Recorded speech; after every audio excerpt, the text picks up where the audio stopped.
Hello students, आज हम लोग क्लास 8 का जो आपका सिलेबस है आवर कॉन्स्टिट्यूशन चैप्टर, उसमें हम लोगों का आज का टॉपिक है basic features of our constitution. Basic features क्या क्या है, इसके मौलिक जो गुण हैं हमारे कॉन्स्टिट्यूशन के। सबसे पहला है आपका यूनिक कॉन्स्टिट्यूशन। यूनिक कॉन्स्टिट्यूशन में क्या है कि the chief characteristics of the constitution of India is uniqueness, best feature of many existing constitution of the world where modified and adapted to our needs and conditions. यानी पूरे विश्व के constitution को अध्ययन करने के बाद, उस समय जो भी जहाँ पर कॉन्स्टिट्यूशन थे उनका अध्ययन करने के बाद तब हमारा कॉन्स्टिट्यूशन बना है, और ये ध्यान में रखते हुए कि क्या क्या नीड्स हो सकता है। Thus, the Constitution of India is a combination of many good points of several constitution. Different constitution में जो good points हैं उनका संग्रह है हमारा constitution.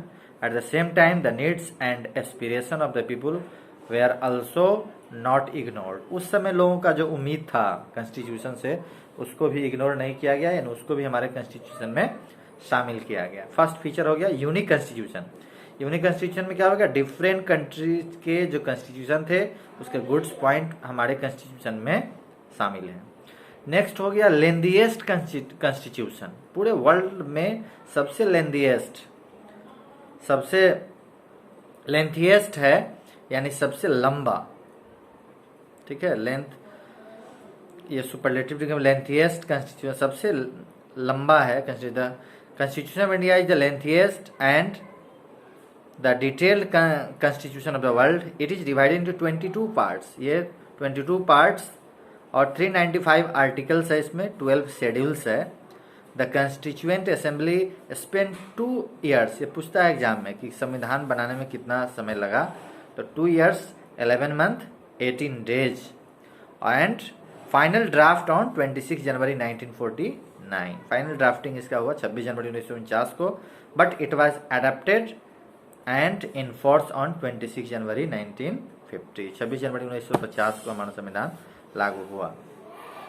थर्ड जो इसका फीचर है वो है रिटेन कॉन्स्टिट्यूशन। आपको हमने बताया था कि ब्रिटेन का कोई रिटेन कॉन्स्टिट्यूशन नहीं है, लेकिन इंडिया का क्या है, रिटेन कॉन्स्टिट्यूशन है।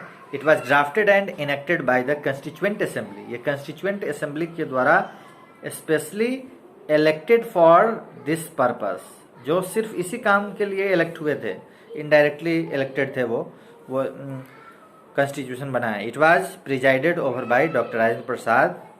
Doctor B R. Ambedkar was the chairman of drafting committee. Drafting committee के चेयरमैन कौन थे, तो बी.आर. अम्बेडकर। नेक्स्ट फोर्थ जो फीचर है वो है आपका rigid and flexible. Rigid and flexible. A constitution is called rigid or flexible on the basis of the procedure of its amendment. Amendment का जो प्रोसीड्यूर है उसमें संशोधन का, उसके आधार पर हम कहते हैं कि संविधान हमारा क्या है, फ्लेक्सिबल है कि रिजिड है। A rigid constitution किसको कहते हैं, rigid constitution one which can not be amended easily, जिसमें जल्दी आसानी से उसमें संशोधन नहीं किया जा सकता है, अमेंडमेंट नहीं लाया जा सकता है, वो कहलाता है रिजिड कॉन्स्टिट्यूशन। और flexible constitution can be amended easily, जिसमें आसानी से आप उसमें अमेंडमेंट चेंजेस ला सकते हैं, वो होता है फ्लेक्सिबल। लेकिन इंडिया का जो कॉन्स्टिट्यूशन है वो रिजिड भी है। रिजिड इसलिए ये पूछता है कि how you can say that our constitution is rigid as well as flexible. Rigid इसलिए है कि जो इसका बेसिक जो फीचर है उसको आप बदल नहीं सकते। फ्लेक्सिबल इसलिए है कि उसमें विशेष विधेयक के द्वारा नहीं, संसद, लोकसभा और राज्यसभा में इसको क्या किया सकता है कि इसमें चेंजेस लाया जा सकता है। ठीक है, इसलिए ये फ्लेक्सिबल भी है। A flexible constitution is considered progress in nature and helpful in development of the nation. Keeping in the mind constitution of India is a combination of both rigid as well as flexible. It is not only a sacred document, that is a framework for democratic government. ऐसा नहीं है कि सिर्फ इसमें democratic government के लिए उनको क्या काम करना है वो भी इसमें दिया हुआ है, but also an instrument that may require modification. There are three methods of amendment. Amendment के द्वारा हम कैसे कॉन्स्टिट्यूशन को चेंज कर सकते हैं, इसके बारे में फिर हम लोग नेक्स्ट वीडियो में देखेंगे। आज फिर से एक बार आप देख लीजिए।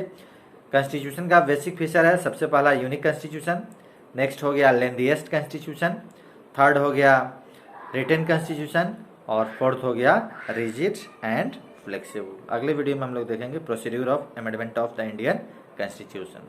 Thank you, have a nice day.